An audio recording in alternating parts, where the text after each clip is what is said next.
Hello students, my self Saket Kumar Singh, physics expert. 2003 के बाद जो भी मेन के एग्जाम हुए हैं, जेई मेन के एग्जाम या नीट के एग्जाम हुए हैं, उसमें सारे क्वेश्चंस हमारे क्लास नोट्स के आए हैं। तो इस बार हमने क्या करा है कि जो भी क्लास नोट्स के तो फार्मूलेज हैं, टिप्स एंड ट्रिक्स हैं, उनको एक जगह असेंबल करके आपको वीडियो फॉर्म में दे दिया गया। तो आप इसका जो है तो बेनिफिट उठाएं। आप देखेंगे तो आपको क्या होगा, तो जेई मेन के एग्जाम्स में जाएंगे, नीट के एग्जाम में जाएंगे, तो उस केस में सारे क्वेश्चन जो यहाँ पे आपको इन्फॉर्म किया जा रहा है वही रहेंगे। तो एक बार देखते हैं। आइए हम लोग पहले क्या करते हैं, आपको पता है कि जेई मेन में काफ़ी इलेक्ट्रोस्टैटिक के काफ़ी क्वेश्चंस आते हैं।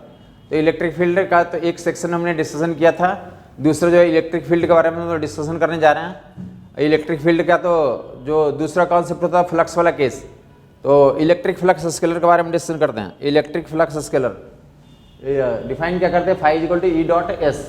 ई क्या है, इलेक्ट्रिक फील्ड वेक्टर, और एस क्या हमारा तो एरिया वेक्टर। एरिया वेक्टर क्या होता है, तो सरफेस के नॉर्मल होता है टुवर्ड्स द ऑब्जर्वर होता है। और कोई फोटो बंद रहेगा तो सरफेस के नॉर्मल आउटसाइड की तरफ लेंगे। बंद फोटो के लिए एरिया वेक्टर क्या लेते हैं, तो आउटसाइड की तरफ। और ई डॉट एस को खोल लोगे तो ई एस कॉस थीटा बन जाएगा। ई क्या है, इलेक्ट्रिक फील्ड का मैग्नीट्यूड, एस क्या सरफेस एरिया का मैग्नीट्यूड, और थीटा क्या तो angle between electric field and area vector. Theta पे इतना लिखोगे। अगर इलेक्ट्रिक फील्ड और एरिया वेक्टर के बीच का एंगल 0 डिग्री है, मतलब मान लें थोड़ी देर के लिए आपका ये सरफेस है जिसका एरिया वेक्टर बाहर की तरफ होगा और इलेक्ट्रिक फील्ड भी बाहर की तरफ है, तो दोनों के बीच का एंगल 0 डिग्री। तो इसके लिए फ्लक्स क्या लिखेंगे, प्लस ई इंटू एस। अब पॉजिटिव फ्लक्स का यह भी मतलब होता है कि इलेक्ट्रिक लाइन से फोर्स क्या आ रहा है, बाहर आ रहा है। और अगर जो है तो ये सरफेस है, एरिया वेक्टर इधर की तरफ, और सरफेस इलेक्ट्रिक फील्ड पैरेलल हो गया सरफेस के, तो सरफेस के पैरेलल हो गया, दोनों के बीच का एंगल 90 डिग्री, तो फ्लक्स विल भी 0। और अगर अंदर की तरफ जा रहा है लाइन से फोर्स, इलेक्ट्रिक फील्ड अंदर की तरफ जा रहा है, एरिया वेक्टर बाहर, तो उसके इसमें 180 डिग्री एंगल, तो माइनस ई डॉट एस। इसको पॉजिटिव फ्लक्स बाहर की तरफ मानते हैं और निगेटिव फ्लक्स अंदर की तरफ। और इसमें क्या मानते हैं कि electric field is parallel to the surface. Electric field parallel to the surface, तो ये 90 डिग्री हो जाएगा। घुसने वाला फ्लक्स को क्या मानते हैं, निगेटिव, और निकलने वाला फ्लक्स को क्या मानते हैं हम लोग, पॉजिटिव। तो किसी क्यूब से फ्लक्स मेजर करते हैं, कांस्टेंट इलेक्ट्रिक फील्ड दिया हुआ, क्या दिया हुआ, कांस्टेंट इलेक्ट्रिक फील्ड। तो कांस्टेंट इलेक्ट्रिक फील्ड यहाँ से इंटर कर रहा था, निगेटिव फ्लक्स मानोगे, यहाँ पे क्या मानोगे, पॉजिटिव फ्लक्स। और यहाँ पे तो फिर एरिया वेक्टर ऊपर है और फील्ड हॉरिजॉन्टल है, तो एंगल 90 डिग्री, यहाँ फ्लक्स 0, ऊपर भी 0 और नीचे भी 0। या ये वाला फेस के लिए तो एरिया वेक्टर बाहर की तरफ और फील्ड हॉरिजॉन्टल, तो इसका भी 0 और पीछे वाला सरफेस का भी 0। तो टोटल फ्लक्स इसके थ्रू कितना हो जाएगा, अगर इलेक्ट्रिक फील्ड कांस्टेंट दिया हुआ तो कांस्टेंट फील्ड में तो फ्लक्स कितना हो जाएगा, 0 हो जाएगा। इस केस में कांस्टेंट है, अगर फील्ड कांस्टेंट है, हॉरिजॉन्टल है, तो इस क्लोज्ड क्यूब से फ्लक्स निकालना होगा। इसका भी 0, इसका भी 0, ऊपर भी 0, पीछे भी 0, हर एक सरफेस का इसका और इसका मिला के 0। इसका निगेटिव होगा, इसका पॉजिटिव होगा, तो नेट फ्लक्स कितना आ जाएगा, 0 हो जाएगा। कांस्टेंट फील्ड अगर रहेगा तो ये कांस्टेंट फील्ड का एग्जांपल लिएगा। दूसरा किसके लिए एग्जांपल ले रहे हैं हम लोग, तो वेरिएबल फील्ड के लिए। एक वेरिएबल फील्ड का एग्जांपल ले रहे हैं कि क्यूब है, ये इलेक्ट्रिक फील्ड क्या कर रहा है, वेरी कर रहा है। ई नॉट 1 प्लस एक्स वाई है, एक्स पे डिपेंडेंट है। कोऑर्डिनेट सिस्टम यहाँ से स्टार्ट करें, एक्स इक्वल टू 0 पे फील्ड, तो एक्स 0 रख दोगे तो ई नॉट आ जाएगा वहाँ पे इलेक्ट्रिक फील्ड। और यहाँ के एक्स इक्वल टू ए पे, तो यहाँ पे एक्स इक्वल टू ए रखोगे तो 1 + 1 2 हो जाएगा। यहाँ पे फील्ड कितनी है, ट्वाइस ई नॉट। यहाँ पे फील्ड ई नॉट है, यहाँ पे कितना, ट्वाइस ई नॉट। उधर फील्ड ई नॉट, इधर पे फील्ड ट्वाइस ई नॉट। आपको पता है कि यहाँ पे तो एरिया वेक्टर ऊपर है और फील्ड हॉरिजॉन्टल है, तो इसका फ्लक्स 0, इसका फ्लक्स 0, और इधर वाला का फ्लक्स 0, पीछे वाला का फ्लक्स भी 0। बचा क्या हमारे पास, तो यहाँ से इंटर कर रहा है, तो यहाँ से इंटर कर रहा है, तो इस फ्लक्स को निगेटिव मानेंगे और इस फ्लक्स को क्या मानेंगे, पॉजिटिव मानेंगे। और अभी लिखा था कि जब ये इंटर कर रहा था negative flux, electric field into area को मल्टीप्लाई कर दोगे, तो इलेक्ट्रिक फील्ड यहाँ पे ई नॉट है और एरिया ए स्क्वायर है, तो minus E naught into A square, यहाँ का फ्लक्स आ गया और यहाँ का फ्लक्स, तो इसका electric field twice E not है और एरिया ए स्क्वायर, तो twice E naught into A square, वहाँ का फ्लक्स हो जाएगा। इस सरफेस का माइनस में, इसमें प्लस, दोनों को जोड़ दोगे तो नेट निकल जाएगा, तो नेट फ्लक्स विल बी, तो deadly twice E naught into A square and minus E naught into A square, तो नेट फ्लक्स आ जाएगा। तो अगर by the way net flux निकालना तो यहीं तक खत्म हो जाएगा। और अगर दूसरा क्या होगा, तो चार्ज इनक्लोज कितना वो निकालना होता कुछ जगहों पे, तो नेट फ्लक्स इक्वल टू क्या फार्मूला था, क्यू इनसाइड बटे एप्सिलॉन 0, क्यू इनसाइड बटे एप्सिलॉन 0। तो नेट फ्लक्स कितना निकाल लिया आपने, ई नॉट इंटू ए स्क्वायर, और चार्ज इनसाइड बटे एप्सिलॉन 0 से इक्वेट कर दें, तो इनसाइड वाला चार्ज निकल के आ जाएगा। इनसाइड चार्ज की वैल्यू कितनी आ जाएगी, तो that will be inside charge की वैल्यू, तो E naught into A square into epsilon 0 से गुना कर देंगे, E naught into A square into epsilon 0 से गुना कर देंगे, तो क्या जाएगा हमारे पास, तो इनसाइड चार्ज की वैल्यू आ जाएगी। तो एक लाइक यूनिफॉर्म फील्ड में केस करना होता है, एक नॉन यूनिफॉर्म फील्ड में केस करना होता है। यूनिफॉर्म फील्ड में और नॉन यूनिफॉर्म फील्ड में। अब finding flux when charge is given, तो चार्ज जब गिवन होगा क्लोज सिस्टम के थ्रू फ्लक्स निकालना, क्लोज सिस्टम के थ्रू फ्लक्स निकालना। तो उसके लिए क्या लिखते हैं हम लोग, तो क्लोज सिस्टम के थ्रू फ्लक्स निकालना, तो अंदर का जो क्लोज सिस्टम है उसके अंदर के चार्ज को एप्सिलॉन जीरो से डिवाइड करते हो तो फ्लक्स निकल जाएगा। Finding flux when charge is given, तो क्लोज सिस्टम से फ्लक्स निकालना, तो अंदर वाले चार्ज को एप्सिलॉन जीरो से डिवाइड करके क्या निकाल लेंगे आप, फ्लक्स निकाल लेंगे। और अगर क्लोज सिस्टम नहीं है तो क्या करें, क्लोज सिस्टम बनाते हैं। लाइक ऐसा दिया कि क्या हमारे पास, तो लाइक स्क्वायर सरफेस है और स्क्वायर सरफेस का साइड लेंथ है और इसके सेंटर से a/2 डिस्टेंस पे चार्ज कितना रखा हुआ, कैपिटल क्यू। इसके सेंटर से a/2 डिस्टेंस पे चार्ज कैपिटल क्यू रखा हुआ है। इस सरफेस से क्या निकालना, फ्लक्स निकालना। तो ये बोलेगी ये सरफेस क्या था, अभी खुला हुआ, तो इसको क्या करते हैं, पहले बंद करके बनाते हैं। इसको इस सरफेस से निकालना, तो क्या करेंगे, इसको पहले बंद करेंगे, इस चार्ज को बंद करेंगे। तो बंद करने के लिए सिमेट्रिकली 6 सरफेस लेंगे, एक नीचे था इससे निकालना था, बाकी 5 और लगा दिए, टोटल कितने हो गए, 6 हो गए। अब ये बंद हो गया, टोटल 6 सरफेस हो गए। तो टोटल ऑल 6 सरफेस मिला करके जो फ्लक्स होता है तो कितना होता है, चार्ज बटे एप्सिलॉन जीरो। 1 2 3 4 5 6 6 सरफेस है, उनसे फ्लक्स कितना हो जाएगा, क्यू बटे एप्सिलॉन जीरो। 1 2 3 4 5 6 से टोटल कितना हो गया, तो क्यू बटे एप्सिलॉन जीरो। तो सिर्फ इससे निकालना था, सिर्फ इंडिविजुअल से निकालना था, तो इससे निकालना था तो 1/6 कर देंगे, 1/6 क्यू बटे 6 एप्सिलॉन जीरो। जहाँ ऐसे कोई चार्ज का डिस्ट्रीब्यूशन दिया रहेगा तो एक सिमेट्रिकली बंद करके तो हमने टोटल फ्लक्स निकालते हैं। ये क्यूब वाला केस होता है, हर एक बच्चा जानता होगा क्यूब वाले केस के लिए। अगर ये चार्ज कैपिटल क्यूब इसके अंदर सेंटर पे है, बॉडी सेंटर पे है, तो टोटल फ्लक्स क्यूब से भी नहीं पता हो जाता और फेस से भी पता चल जाता। टोटल फ्लक्स क्यूब से कितना, क्यू बटे एप्सिलॉन जीरो, और फेस से कितना, क्यू बटे 6 एप्सिलॉन जीरो। जबकि दूसरा केस, अगर इस चार्ज को कहाँ पर रख दें आप, तो अंदर में किसी और पॉइंट पर रख दें, सेंटर पे ना होगा, किसी और पॉइंट में अंदर में ही है, तो उस केस में अंदर में है तो क्यूब से फ्लक्स बता सकते कितना हो जाए, क्यू बटे epsilon zero. But individual face से नहीं बता सकते क्योंकि सिमेट्री नहीं है हमारे पास, क्योंकि सिमेट्री नहीं है। तो नेक्स्ट केस क्या कर रहे हैं, तो हमने तो फेस सेंटर पे रख दिया, तो फेस सेंटर पे रखोगे तो फिर से क्या करना है, इस क्यूब से फ्लक्स बताना। तो इस क्यूब से फ्लक्स बताना तो क्या करेंगे, इसको एक और क्यूब रख के ऊपर से बंद करते हैं, एक और क्यूब रख दिया, बंद हो गया। अब दोनों क्यूब मिला करके फ्लक्स कितना हो गया, दोनों क्यूब से फ्लक्स कितना हो गया, क्यू बटे एप्सिलॉन जीरो। दोनों क्यूब से, लेकिन हमें चाहिए किससे, एक से चाहिए था, तो एक से क्या कर देंगे, तो आधा कर देंगे, दोनों मिलाकर क्यू बटे एप्सिलॉन जीरो है, हमें सिर्फ नीचे वाला चाहिए। तो कितना बताएंगे आप, दैट विल क्यू बटे 2 एप्सिलॉन जीरो। तो इस चार्ज को अब कहाँ ले जाना है, फेस सेंटर से अब कहाँ पे ले जाना है, तो साइड के सेंटर पे। तो जब साइड के सेंटर पे रखोगे तो उसको क्लोज करने के लिए 4 लोग चाहिए, तो 4 लोगों को मिलाकर कितना वैल्यू होगी, क्यू बटे एप्सिलॉन जीरो। तो एक से चाहिए तुम्हें, एक से कितना कर देंगे, इस क्यूब से चाहिए तो 1/4 कर देंगे। तो 1 मोर केस होता कहाँ पे, तो कॉर्नर पे रखते हैं चार्ज को। जब कॉर्नर पे रखोगे तो क्या होता है उस केस में, तो इसको बंद करने के लिए 8 चाहिए, 7 और चाहिए, टोटल 8 मिल करके तो फ्लक्स कितना हो गया, क्यू बटे एप्सिलॉन जीरो। तो इस सिर्फ इससे चाहिए आपको, तो इस इंडिविजुअल से कितना कर देंगे, क्यू बटे 8 एप्सिलॉन जीरो। और ये क्यू बटे 8 एप्सिलॉन जीरो होता है, ये 3 फेज से पास होता है बेसिकली, इससे और ये वाले से और ये वाला से, 3 फेज से पास नहीं कर रहा। जो ये वाला फेस है, ये वाला फेस है और नीचे वाला फेस है, इससे पास करते हैं। तो टोटल 3 फेज से इतना जा रहा, तो इंडिविजुअल फेज से निकालना होगा, तो 1/3 कर देंगे, तो क्यू बाई 24 एप्सिलॉन जीरो आ जाएगा, क्यू बाई 24 एप्सिलॉन जीरो आ जाएंगे। तो क्यूब में आपको समझ में आ गया कि अगर अंदर में रहेगा तो टोटल फ्लक्स बता देंगे, और कुछ केसेस में तो फेस से भी बताते हैं हम लोग। इंडिविजुअल क्यूब से निकालना तो हर एक केस में बता देते हैं कि जब सेंटर पर रहेगा क्यू बटे एप्सिलॉन जीरो, फेस सेंटर पे Q by 2 epsilon zero, body लेकर साइड के सेंटर पे क्यू बटे 4 एप्सिलॉन जीरो, कॉर्नर पे क्यू बाई 8 एप्सिलॉन जीरो।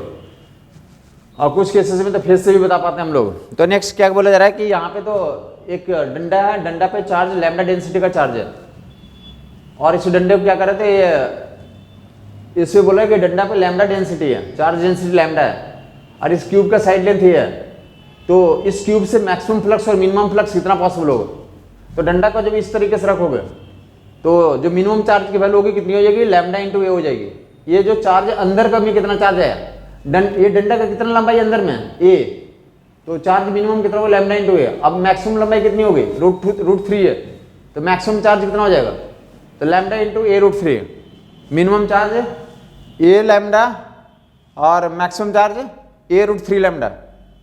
तो मैक्सिमम फ्लक्स, तो charge enclose by epsilon zero कर दो। मिनिमम फ्लक्स के लिए तो अंदर वाला चार्ज को एप्सिलॉन जीरो से डिवाइड कर दे, लैम्डा ए बटे एप्सिलॉन जीरो मिनिमम फ्लक्स। और मैक्सिमम फ्लक्स के लिए लैम्डा इंटू ए इंटू √3 बटे एप्सिलॉन जीरो। मैक्सिमम फ्लक्स और मिनिमम फ्लक्स का रेशियो ले लेंगे, minimum flux and maximum flux. तो कैंसिल कर लोगे तो कितना आ जाएगा 1/√3। एक डंडा लैम्डा चार्ज डेंसिटी का है और क्यूब है, तो क्यूब से क्या पता करना, maximum flux and minimum flux. तो मैक्सिमम फ्लक्स के लिए क्या करेंगे, तो लैम्डा इंटू ए इंटू √3/ε0 और मिनिमम फ्लक्स के लिए लैम्डा इंटू ए बाई, तो लैम्डा इंटू ए बटे ε0। तो वहां से मैक्सिमम फ्लक्स का और मिनिमम फ्लक्स का रेशियो निकाल लोगे, 1:√3 आ रहा। तो एक डंडा है, डंडे को क्या कर रहा था, अंदर घुसाया जा रहा है। जैसे जैसे अंदर घुसाओगे चार्ज घुसता जाएगा, तो चार्ज क्या करेगा, इंक्रीज करेगा। तो फ्लक्स एंड टाइम का ग्राफ खींचते हैं। तो फ्लक्स एंड टाइम का ग्राफ खींचोगे तो क्या मिलेगा, तो पहले बढ़ रहा है, पहले जैसे जैसे डंडा घुसाओगे तो फ्लक्स बढ़ता जाएगा। और फिर कुछ टाइम के लिए क्या हो जाएगा, तो कांस्टेंट फ्लक्स होगा। मैक्सिमम चार्ज यहाँ पे, तो ये जो भी चार्ज इंक्लूज होना तो हो गया, अब ये कांस्टेंट रहेगा कुछ टाइम तक के लिए। अब फिर क्या होगा, तो बाद में ये इंड निकलना शुरू हो जाएगा। तो पहले फ्लक्स क्या करता है, इंक्रीज करता है, फिर डिक्रीज करता है। तो फ्लक्स एंड टाइम का ग्राफ खींचना होता है। तो पहले इंक्रीजिंग फ्लक्स लिखा होगा, फिर कांस्टेंट फ्लक्स, और फिर क्या होगा, डिक्रीजिंग फ्लक्स। पहले इंक्रीजिंग फ्लक्स, फिर कांस्टेंट फ्लक्स, फिर कौन सा फ्लक्स, डिक्रीजिंग फ्लक्स। पहले इंक्रीजिंग फ्लक्स, फिर डिक्रीजिंग कांस्टेंट फ्लक्स और डिक्रीजिंग फ्लक्स। तो flux versus time graph will be like this.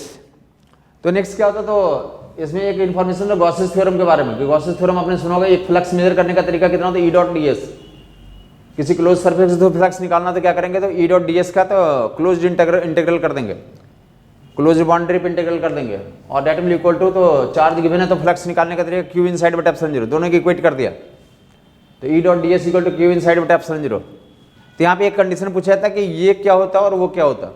तो यहाँ पे क्या होता है वो बताएंगे आप, कि जो राइट हैंड साइड में एक्सप्रेशन है, तो राइट हैंड साइड में जो चार्ज होता है दैट इज द, तो क्लोज्ड सिस्टम के अंदर का चार्ज होता है। ये जो क्लोज्ड सिस्टम पे जो बाउंड्री पे इंटीग्रेट कर रहे हैं, तो आरएचएस में तो अंदर वाला चार्ज ही लेते हैं सिर्फ, क्लोज सिस्टम के अंदर वाला चार्ज, जो बाहर वाला चार्ज होगा उसको कंसिडर नहीं करता वहाँ पे।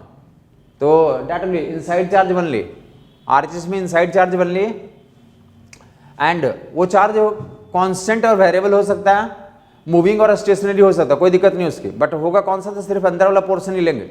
चार्ज जो अंदर में आ रहा है, क्लोज सिस्टम के अंदर चार्ज आ रहा है, उसी को कंसिडर करते हैं। Constant charge, variable charge, moving charge, stationary charge, सारे लोग होंगे। आरएचएस में तो सारे चार्जेज यूज होते हैं, लेकिन कहाँ वाले चार्ज, अंदर वाले, सिर्फ क्लोज्ड फोटो के अंदर वाले चार्ज। तो ये ध्यान रखना होता है। एक गॉसियन सरफेस लेते हैं, जहाँ पे इलेक्ट्रिक फील्ड पता करना था, उससे पास करने के लिए गॉसियन सरफेस लेते हैं, और गॉसियन सरफेस के अंदर वाला चार्ज ही लेते हैं। चार्ज वेरिएबल, कांस्टेंट, मूविंग या स्टेशनरी कुछ भी हो सकता है, बट उसके अंदर का चार्ज ही कंसिडर करते हैं आरएचएस में। जबकि एलएचएस में, तो एलएचएस में इलेक्ट्रिक फील्ड कैलकुलेट होकर आता है। तो इलेक्ट्रिक फील्ड को क्या नाम से पुकारते हैं, resultant electric field. Electric field को क्या नाम से पुकारते हैं, रिजल्टेंट इलेक्ट्रिक फील्ड। क्यों, क्योंकि वो जो इलेक्ट्रिक फील्ड आता है that is due to inside charge as well as outside charge. Electric field inside and outside charge दोनों के कारण मेजर होकर के आ जाते हैं। सवाल पूछे जाते हैं कि which of the following statement is true regarding Gauss's theorem.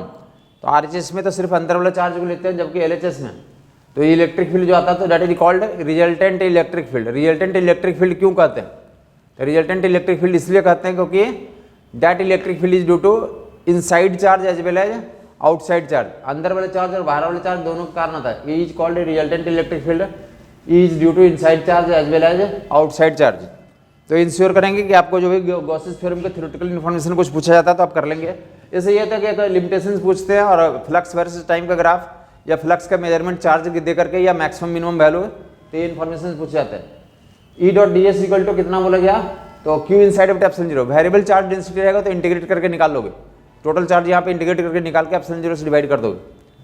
तो यहाँ पे जो तो क्या निकल के आएगा, तो वहाँ से E.ds को ओपन कर देंगे, E.ds को EDS cos थीटा से, तो इलेक्ट्रिक फील्ड का मेजरमेंट हो जाएगा।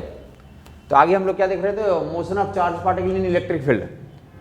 ये भी एक इंपॉर्टेंट टॉपिक होता है, हर एक बच्चा जानता है क्या होता है इलेक्ट्रिक फील्ड। अगर क्या है हमारे पास इलेक्ट्रिक फील्ड जे एक्सिस के लंब है और पार्टिकल को हॉरिजॉन्टली फेंक दिया, तो हॉरिजॉन्टल में प्रोजेक्ट किया, तो हॉरिजॉन्टल में एक्सेलरेशन 0 है, तो हॉरिजॉन्टल में फोर्स 0 लगेगा। हॉरिजॉन्टल में फोर्स क्या लगेगा, 0 लगेगा।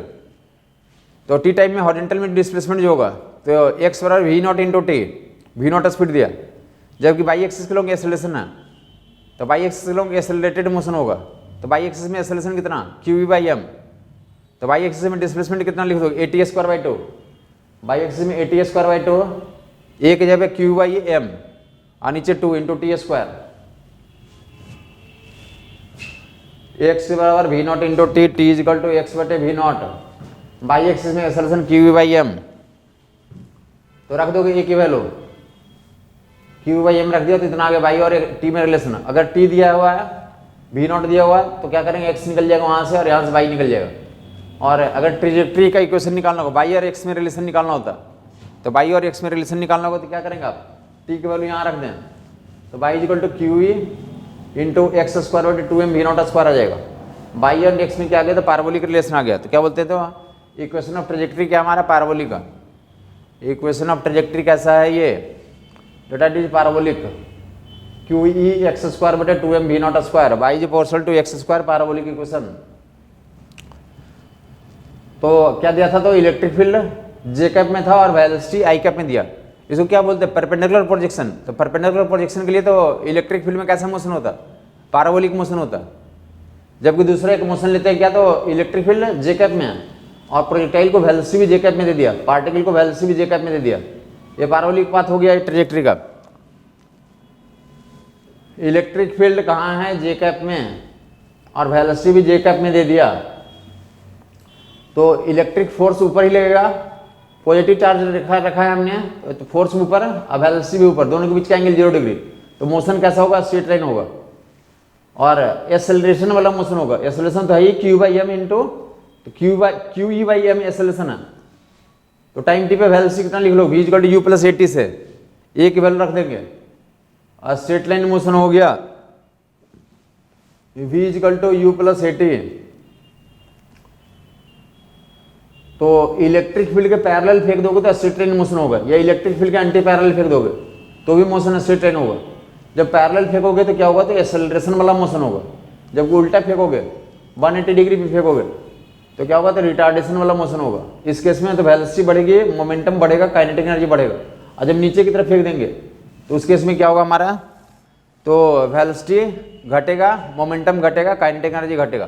तो स्ट्रेट लाइन मोशन के बारे में हम डिस्कशन कर रहे थे। तो दूसरा हम लोग कौन सा तो यूज कर रहे हैं, तो पोटेंशियल एनर्जी के क्वेश्चंस भी आते हैं हमारे, इलेक्ट्रिक पोटेंशियल एनर्जी, यहाँ से भी क्वेश्चंस आते हैं। इलेक्ट्रिक पोटेंशियल एनर्जी तो इन्फिनाइट सेपरेशन पे क्या मानते हैं, 0 मानते हैं। और ये किसके लिए डिफाइन होता है, पेयर के लिए डिफाइन होता है। इन्फिनाइट सेपरेशन में 0 अज्यूम किया जाता है। इलेक्ट्रिक और स्टैटिक पोटेंशियल एनर्जी आपको पता है, इलेक्ट्रिक फोर्स कंजर्वेटिव फोर्स है, तो इसके कॉरस्पॉन्डिंग पोटेंशियल एनर्जी डिफाइन होगा। और कितना होता तो Q1 Q2 बटे 4πε0r, और चार्जेस प्लस प्लस रहेंगे तो प्लस प्लस लोगे, या दोनों माइनस रहेंगे तो यहाँ माइनस माइनस लोगे, या एक प्लस है और एक माइनस है, तो एक जगह माइनस एक जगह प्लस लेकर काम करोगे। तो फाइनाइट सेपरेशन पे Q1 Q2 बटे 4πε0r, जबकि इनफाइनाइट सेपरेशन पे 0, और चार्जेस प्लस माइनस है तो उसको यूज करोगे, एक माइनस एक प्लस, तो माइनस में लिखना पड़ेगा potential energy minus Q1 Q2 बटे 4πε0r, इलेक्ट्रोस्टैटिक पोटेंशियल एनर्जी। और पोटेंशियल एनर्जी या डिस्टेंस का ग्राफ खींचोगे तो पोटेंशियल एनर्जी एंड डिस्टेंस के ग्राफ में अगर दोनों चार्जेस पॉजिटिव है, दोनों चार्जेस पॉजिटिव हो या दोनों चार्जेस नेगेटिव हो, तो उस केस में पोटेंशियल एनर्जी क्या होगा, तो डिक्रीज करेगा। डिस्टेंस के साथ क्या करेगा, तो जैसे डिस्टेंस बढ़ाओगे पोटेंशियल एनर्जी क्या करेगा, डिक्रीज करेगा। तो पोटेंशियल एनर्जी एंड डिस्टेंस का ग्राफ क्या हो जाएगा, दोनों चार्जेस पॉजिटिव हैं, तो उस केस में क्या होगा, जैसे जैसे डिस्टेंस बढ़ाओगे तो दूर ले जाओगे तो पोटेंशियल एनर्जी की वैल्यू क्या करेगी, डिक्रीज करेगी, और हाइपरबोलिक डिक्रीज होगा। चार्ज क्या ले ले, एक पॉजिटिव ले ले एक निगेटिव ले ले, तो पोटेंशियल एनर्जी की वैल्यू क्या आएगी, निगेटिव आएगी। और बाद में जैसे जैसे तो क्या करेंगे, तो दूर ले जाएंगे तो पोटेंशियल एनर्जी 0 को अप्रोच करेगा। तो पोटेंशियल एनर्जी का ग्राफ, पोटेंशियल एनर्जी और डिस्टेंस का ग्राफ क्या बनेगा, नीचे बनेगा।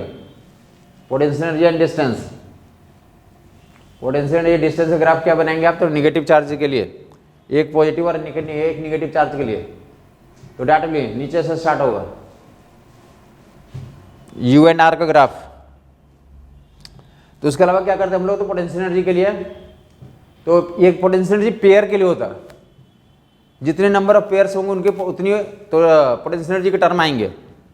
एंड दूसरा क्या करते हैं हम लोग, तो डायरेक्टली प्रोटॉन के लिए एक केस होता है, बहुत इंपॉर्टेंट केस होता है, कि क्या बोला गया कि प्रोटॉन, एक प्रोटॉन और एक अल्फा पार्टिकल है, प्रोटॉन पे चार्ज पॉजिटिव चार्ज और अल्फा पार्टिकल पे double positive charge. Proton and alpha particle को रिलीज किया गया, तो क्या करना, तो बोला कि इन्फिनाइट सेपरेशन पे चलेगा, रिलीज करो, रिपल्सन करने कहाँ जा रहे हैं, तो इन्फिनाइट सेपरेशन पे जा रहा है। तो यहाँ पे प्रिंसिपल पूछा जाए कौन कौन सा प्रिंसिपल कंजर्वेशन लगेगा, तो एक तो एनर्जी कंजर्व होगी और मोमेंटम कंजर्व होगा, क्योंकि आप जानते हैं इलेक्ट्रोस्टैटिक फोर्स के प्रेजेंस में ये इंटरनल फोर्स ये इनका रिपल्सन वाला जो है, तो इंटरनल फोर्स के प्रेजेंस में मोमेंटम कंजर्व होगा और कंजर्वेटिव फोर्स में तो एनर्जी कंजर्व होता है। तो मोमेंटम कंजर्वेशन लगा, इनिशियल मोमेंटम 0 है, तो फाइनल मोमेंटम क्या होगा, तो m1v1 इक्वल टू m2v2 लगा लोगे। प्रोटॉन का मास एंड प्रोटॉन की velocity is equal to alpha का मास एंड अल्फा की वेलोसिटी, एक मोमेंटम कंजर्वेशन इक्वेशन लगा दोगे। फाइनाइट सेपरेशन से रिलीज किया गया, एक मोमेंटम कंजर्वेशन का इक्वेशन बन जाएगा। बोले इनफाइनाइट सेपरेशन पे जाकर के दोनों की वेलोसिटी का रेशियो निकालो, तो प्रोटॉन की velocity will equal to 4 times तो अल्फा पार्टिकल, और दूसरा तो उनके स्पीड से निकालना है, तो उसके लिए एनर्जी कंजर्वेशन कर दोगे। शुरू में जब रिलीज किया गया तो कौन सी एनर्जी थी हमारी, तो शुरू में रिलीज किया गया तो पोटेंशियल एनर्जी थी Q1 Q2 बटे 4πε0 R, और काइनेटिक एनर्जी रिलीज किया गया तो 0, काइनेटिक एनर्जी रिलीज किया गया तो 0। जबकि लार्ज सेपरेशन पे चले गए, तो लार्ज सेपरेशन पे चले जाएंगे तो पोटेंशियल 0 हो जाएगा और काइनेटिक क्या हो जाएगा, तो like mass of proton into velocity of proton by 2 और plus mass of alpha into velocity of alpha by, तो mass of alpha into velocity का अल्फा का स्क्वायर बाई 2 कर लेंगे। तो ये प्रोटॉन की वेलोसिटी में एक इक्वेशन जिससे यहाँ से आ रहा है, एक पहले आया था, दोनों को सोल्व करेंगे तो प्रोटॉन की वेलोसिटी और अल्फा की वेलोसिटी निकल के आ जाती है। तो नेक्स्ट करते हैं क्या, तो लार्ज डिस्टेंस से फेंका गया, लार्ज डिस्टेंस से अल्फा पार्टिकल को फेंका गया, तो डिस्टेंस ऑफ क्लोजेस्ट अप्रोच निकालते हैं। इसी को क्या हमने यूज किया था, तो रदरफोर्ड का एक्सपेरिमेंट भी इसके बोलते हैं। तो लार्ज डिस्टेंस से अल्फा पार्टिकल को फेंका गया, तो डिस्टेंस ऑफ क्लोजेस्ट अप्रोच, तो लार्ज डिस्टेंस से फेंका गया तो उसके पास काइनेटिक एनर्जी थी पहले, तो इनिशियली लार्ज डिस्टेंस से फेंका गया तो पोटेंशियल प्लस काइनेटिक का सम करोगे इनिशियल और final. Initially potential large distance पे 0, काइनेटिक mv²/2, और बाद में तो क्लोजेस्ट अप्रोच पे तो काइनेटिक 0 हो जाएगी। अब पोटेंशियल तो Q1 Q2 बटे 4πε0 R0, तो यहाँ से क्या निकाल लेंगे, डिस्टेंस ऑफ क्लोजेस्ट अप्रोच निकाल लोगे। तो distance of closest approach transpose कर देंगे तो R0 की वैल्यू कितनी आ गई, तो z इंटू E² बटे तो पाई m ε0 इंटू v² आ जाएगा। R0 की value distance of closest approach z E² यहाँ पूछा जाता है, R0 is proportional to 1/m, R0 is proportional to 1/v², R0 is proportional to 1/m, R0 is proportional to 1/v²। तो क्या बताया कि इलेक्ट्रोस्टैटिक पोटेंशियल एनर्जी किसके लिए होता है, पेयर ऑफ चार्जेस के लिए होता है। जितने पेयर्स होंगे उतने टर्म लिखना पड़ेगा, तो एक नंबर ऑफ पेयर निकालना होता है। डाटा नंबर ऑफ पेयर कितना होता है, n into n minus 1/2। Number of pair क्या बताते हैं आप, n into n minus 1/2। n क्या, नंबर ऑफ चार्जेस, जितने चार्ज रहेंगे तो वो n की वैल्यू यहाँ रखोगे तो यहाँ से नंबर ऑफ पेयर्स निकल जाएंगे। लाइक ऐसा बोला जा रहा है कि क्यूब के वर्टेक्स पे, क्यूब के 8 वर्टेक्स होते हैं, तो हर एक वर्टेक्स पे चार्ज कैपिटल क्यू दिया हो, तो नंबर पेयर्स कितने बनेंगे, तो नंबर पेयर्स पहले निकाल लोगे 8 n इंटू n माइनस 1/2, तो कितना हो गया, तो 28 पेयर्स हो गए। तो 28 पेयर्स देख लोगे क्या हो गए, ए वाले हो गए 1 2 3 4 5 6 7 8 9 10 11 12, और इसमें डिस्टेंस कितना ए है, डिस्टेंस कितना हमारा ए है। जबकि ये फेस सेंटर फेस डायगोनल, तो फेस डायगोनल इतने होंगे 2, तो एक फेस पे 2, तो 6 फेस पे 12 हो जाएंगे, और बॉडी डायगोनल 4 हो जाएंगे। तो टोटल 28 पेयर्स में 12 प्लस 4, ये 12 में तो डिस्टेंस ए होगा, और फेस डायगोनल में डिस्टेंस a√2 4πε0, तो डेट विल बी ए, और फेस डायगोनल में तो that will B a√2 distance लेंगे, और जबकि बॉडी डायगोनल में तो that will be a√3। Body diagonal के लिए कितना लोगे, तो 4 q into Q by q into Q 4πε0 a√3, तो डेट विल बी, तो इलेक्ट्रोस्टैटिक पोटेंशियल एनर्जी निकल के आ जाएगी। एक इलेक्ट्रोस्टैटिक पोटेंशियल एनर्जी जब निकालते हैं 2 स्टेज में, फाइनल पोटेंशियल एनर्जी और इनिशियल पोटेंशियल एनर्जी। तो work done by external agent निकालने का भी केस होता है, work done by external agent, work done by external agent, तो final potential energy minus initial potential energy, work done by external agent final potential energy minus initial potential energy. And उसके अलावा क्या होता था, हमें spherical conductor की potential energy पता करना होता है। इलेक्ट्रोस्टैटिक पोटेंशियल एनर्जी या तो पेयर ऑफ चार्जेज का होता है या फिर तो सिस्टम ऑफ चार्ज का होता है। हमारे पास कौन सा सिस्टम है, तो स्फेरिकल कंडक्टर है। स्फेरिकल कंडक्टर या स्फेरिकल कैथेटर बोले या हॉलो स्फेयर बोले या फिर तो खोखला गोला बोले, तो इनकी क्या बोला जाता है कि इसकी इलेक्ट्रोस्टैटिक पोटेंशियल एनर्जी निकालो। तो डायरेक्ट फार्मूला याद रखें, Q² बटे 8πε0 R, या तो ऐसे ही याद रखें, या निकालने का तरीका तो आपको पता होगा कि कंडक्टर में कितनी एनर्जी स्टोर होती है, क्यू स्क्वायर बाई 2c। तो क्यू स्क्वायर बाई 2c, सी की वैल्यू जानते हो स्फेरिकल कैपेसिटर के लिए 4πε0r, तो क्यू स्क्वायर बटे 8πε0r आ जाएगा, क्यू स्क्वायर बाई 8πε0r आज स्फेरिकल कंडक्टर की कैपेसिटी आ जाएगी। और ये एनर्जी जो होती है तो क्या होता है, इलेक्ट्रिक फील्ड अंदर में जीरो होता है, तो यहाँ पे तो एनर्जी नहीं होती, इलेक्ट्रिक फील्ड बाहर में होता।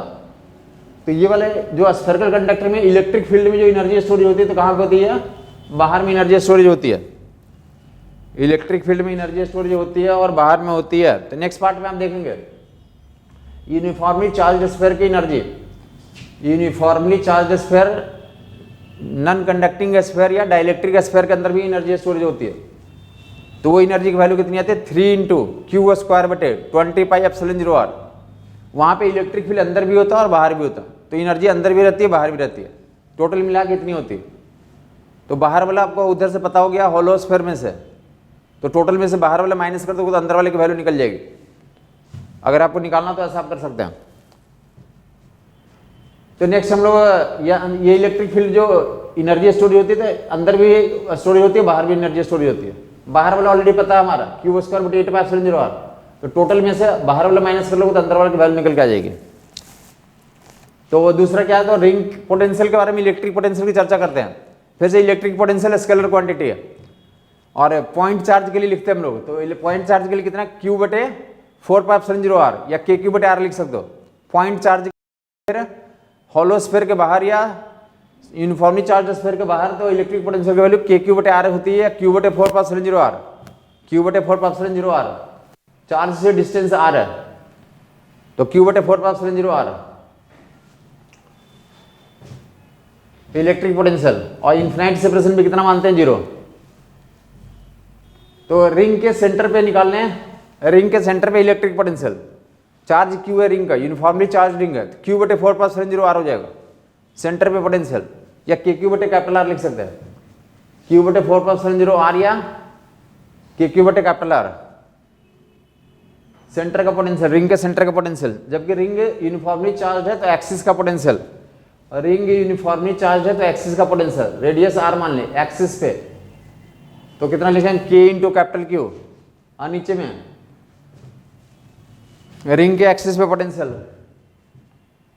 तो के इंटू कैपिटल क्यू बटे R square plus x square power 1/2, या total K into capital Q बटे R square plus x square power तो 1/2, या तो ऐसे लिख सकते हैं, या फिर जो है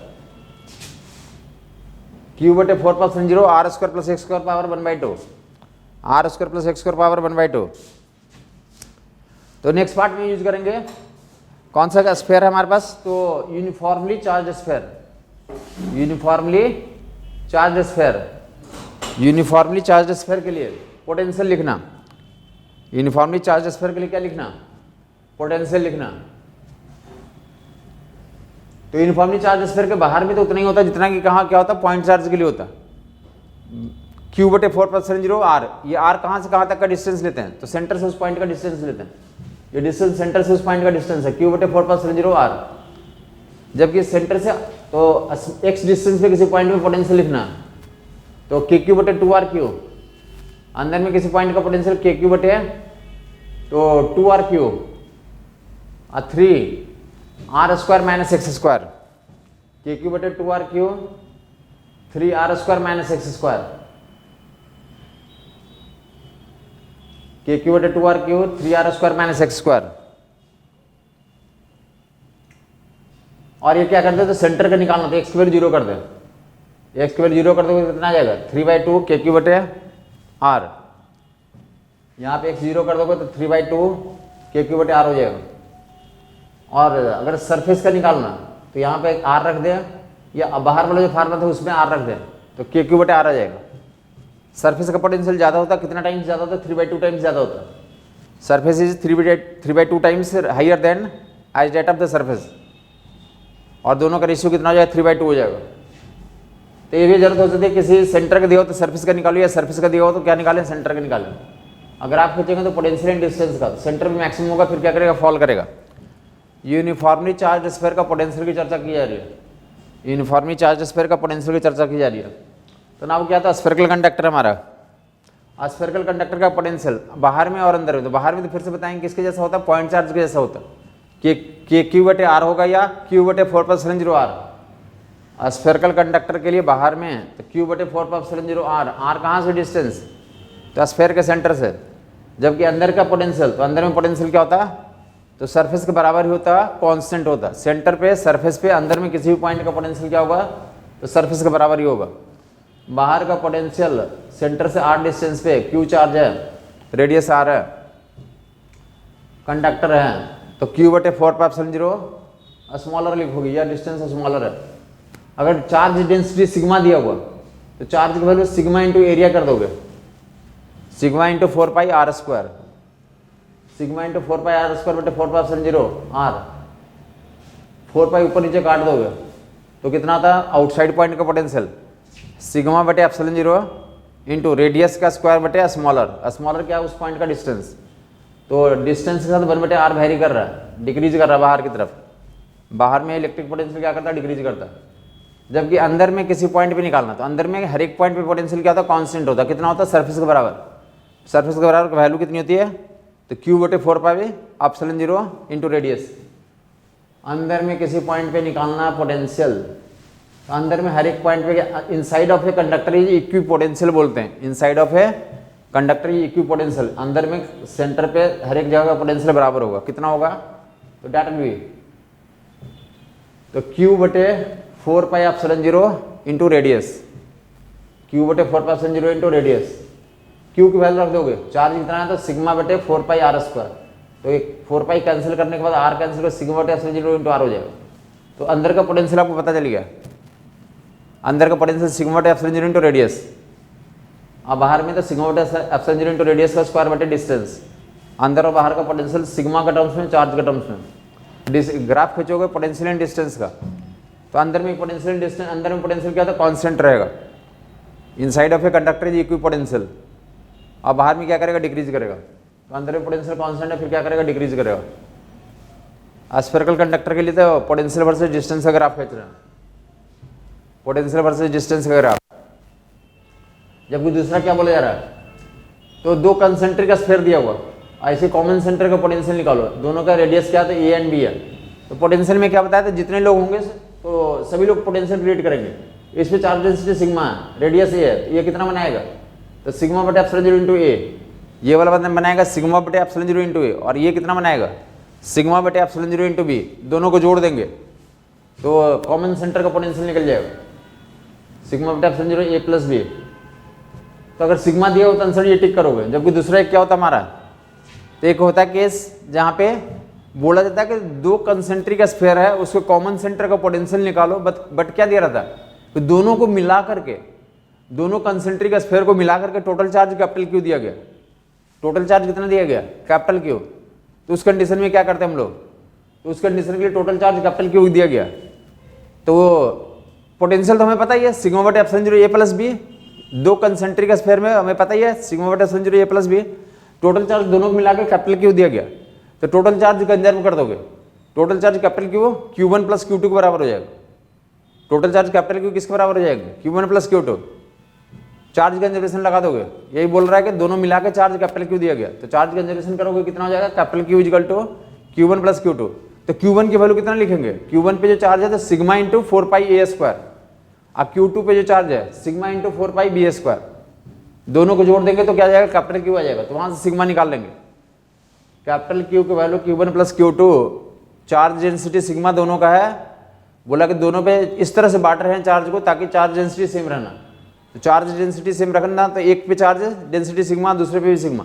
बट एक का एरिया 4πa² है, दूसरे का कितना, तो 4πba²। तो पहला का चार्ज कितना हो गया, सिग्मा इंटू 4πa², और दूसरे पे कितना हो जाएगा, 4πba²। तो क्या करते हैं, कैपिटल क्यू की वैल्यू Q1 प्लस Q2 से तो इक्वेट कर देंगे।